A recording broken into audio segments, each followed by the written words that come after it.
देखा गया है कि जो वाइफ होती है, ठीक है, वो घर छोड़ के चली जाती है विदाउट एनी राइम और रीजन, बिना कोई कारण दिए, ठीक है, बिना कोई टॉर्चर के। ऐसा भी नहीं है कि भाई चलो उसके ऊपर टॉर्चर हो रहा है, इन लॉज उसके ऊपर टॉर्चर कर रहे हैं, हस्बैंड टॉर्चर कर रहा है, तो ऐसा भी नहीं होता है। मोस्ट ऑफ द केसेस में ऐसा देखा गया है कि जो वाइफ है उसके ऊपर किसी तरह का कोई टॉर्चर नहीं हो रहा है, ठीक है, लेकिन फिर भी वो घर छोड़कर चली जाती है।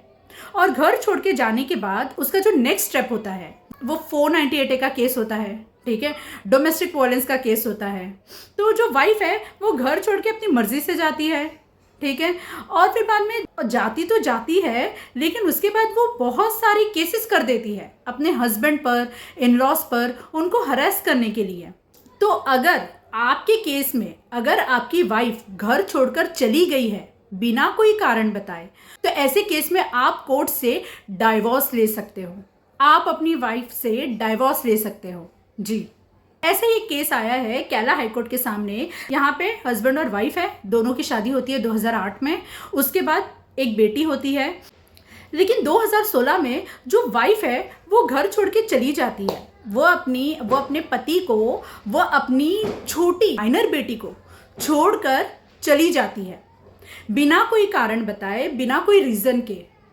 तो जो हस्बैंड है वो जाते हैं फैमिली कोर्ट और फैमिली कोर्ट से वो डाइवोर्स ले लेते हैं, उनको तलाक मिल जाता है। डेजर्शन के ग्राउंड पर हस्बैंड ये बोलते हैं कि भाई वाइफ चली गई छोड़कर, वाइफ साथ में रह नहीं रही है, ठीक है, तो फिर ये तो डेजर्शन का ग्राउंड बनता है। तो फिर हस्बैंड जो है वो डेजर्शन के ग्राउंड पर डाइवोर्स ले लेते हैं।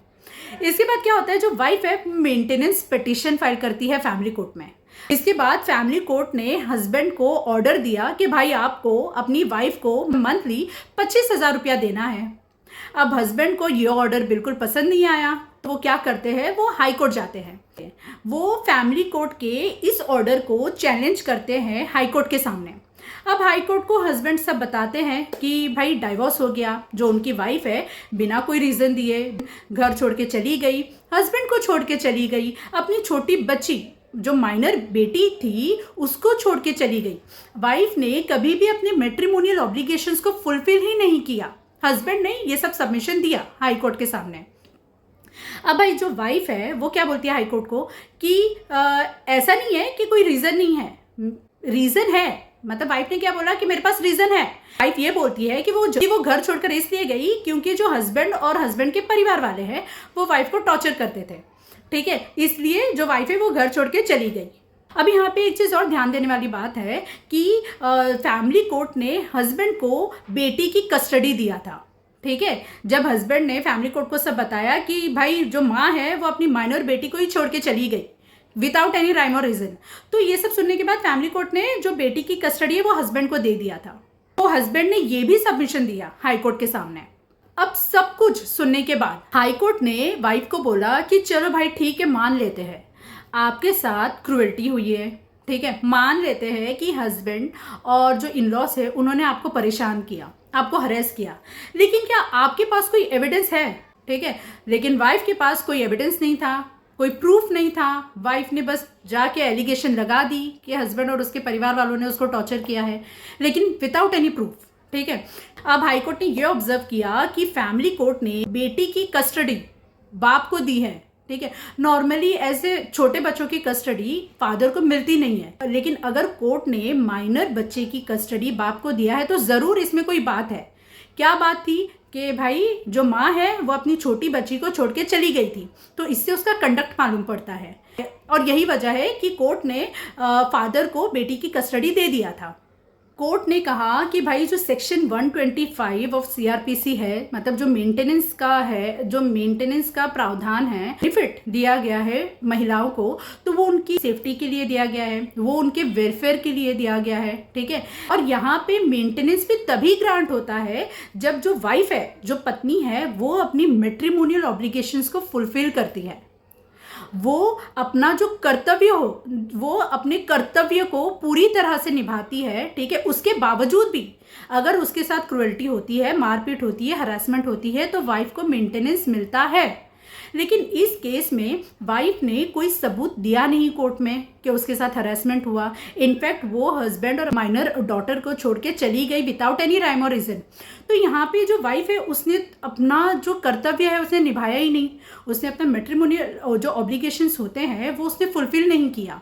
ठीक है, अब यहाँ पे कोर्ट ने बोला कि सेक्शन 125 सीआरपीसी जो मेंटेनेंस की बात करता है, तो सेक्शन 125 सबसेक्शन 4 ऑफ सीआरपीसी वो ये भी बोलता है कि वाइफ को कब कब मेंटेनेंस नहीं मिलना चाहिए।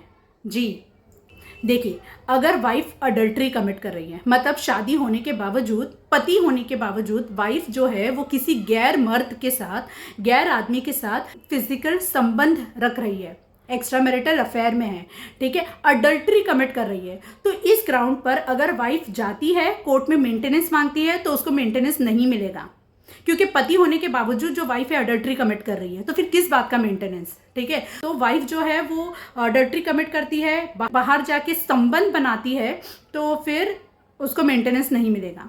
फिर कोर्ट ने ये भी कहा कि अगर वाइफ जो है वो बिना कोई रीजन दिए, विदाउट एनी राइम और रीजन, बिना कोई कारण बताए, ठीक है, बिना कोई क्रुएल्टी, बिना कोई हरासमेंट, अपनी मर्जी से वो पति और उसका घर छोड़कर चली जाती है, ठीक है, वो अपनी मर्जी से पति से दूर रह रही है, अलग रह रही है, ऐसे केसेस में भी पत्नी को मेंटेनेंस नहीं मिलेगा। जी भाई, यहाँ पे जो वाइफ है वो अपना मैट्रिमोनियल ऑब्लिगेशंस नहीं फुलफिल कर रही है, ठीक है, अपने बच्चों को नहीं संभाल रही है, पति को नहीं संभाल रही है, विदाउट एनी रीजन घर छोड़ के चली गई, और इसके बाद वो कोर्ट जा रही है मेंटेनेंस मांगने के लिए, तो फिर किस बात का मेंटेनेंस। नहीं मिलता है मेंटेनेंस, यहाँ पे आपको मेंटेनेंस नहीं मिलेगा। हम जो प्रेजेंट केस के बारे में बात कर रहे हैं तो उसमें भी ऐसे ही था कि जो पत्नी है वो बिना कोई रीजन बताए वो अपनी मर्जी से घर छोड़ के चली जाती है। कोर्ट ने कहा कि हस्बैंड की मॉरल ड्यूटी होती है कि वो भाई अपने वाइफ को मेंटेन करें, ठीक है, लेकिन अगर वाइफ जो है वो अपनी मैट्रिमोनियल ऑब्लिगेशंस को ही नहीं फुलफिल कर रही है तो फिर हस्बैंड कैसे मेंटेन करेगा। ये सब देखने के बाद कोर्ट ने कहा कि ये सब देखने के बाद पता चल रहा है कि जो वाइफ है वो अपनी मर्जी से घर छोड़ के गई है, तो ऐसे केस में जो पत्नी है वो मेंटेनेंस नहीं मांग सकती है। यही सब ऑब्जर्वेशन देने के बाद हाई कोर्ट ने फैमिली कोर्ट का जो ऑर्डर था, मतलब फैमिली कोर्ट ने जो हस्बैंड को बोला था कि आपको मंथली 25,000 अपनी वाइफ को देना है, तो उस ऑर्डर को हाई कोर्ट ने सेट असाइड कर दिया। इस तरह से जो हस्बैंड है उनको बहुत बड़ा रिलीफ मिल गया। ऐसे ही लीगल नॉलेज के लिए सब्सक्राइब कीजिए मेरे चैनल को।